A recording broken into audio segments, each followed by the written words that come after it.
नहमदुहु व नुसल्ली अला रसूलिहिल करीम। आऊज़ु बिल्लाहि मिनश शैतानिर रजीम। बिस्मिल्लाहिर रहमानिर रहीम। अल यौम यौमुल जुमात लिल जमी जुमातुल मुबारक। अल्लाहु अकबर अल्लाहु अकबर अल्लाहु अकबर अल्लाहु अकबर।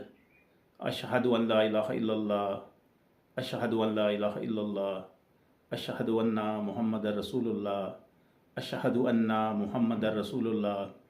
हय्या अलस सलाह हय्या अलस सलाह हय्या अलल फलाह हय्या अलल फलाह। अल्लाहु अकबर ला इलाहा इल्लल्लाह।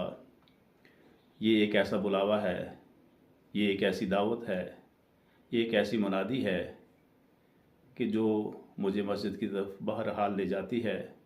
कभी कभी सुबह की अज़ान से पहले या इशा की अज़ान से पहले दिलो दिमाग में ये ख़्याल गुज़रता है कि आज की नमाज घर में ही पढ़ लूँगा, लेकिन जब अज़ान के कलिमात कानों में पड़ते हैं तो फिर मेरा इरादा तब्दील हो जाता है।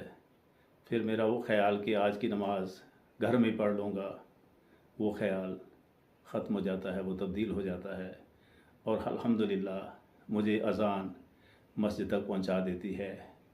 ये तहरीक आपको भी मिलती होगी, सबको तो नहीं, लेकिन बाज़ को जो कि मस्जिद में नमाज पढ़ने के आदी हैं, उनको ये आदत है कि वो नमाज मस्जिद में ही पढ़ते हैं। मुझे ज़रूर बताना। मुझे तो ये तहरीक मिलती है कि कभी कभार घर में पढ़ने का इरादा होता है, लेकिन वो नमाज मस्जिद में अदा होती है। अल्लाह करे ये मामला सबके साथ हो। अस्सलामु अलैकुम व रहमतुल्लाहि व बरकातुहू।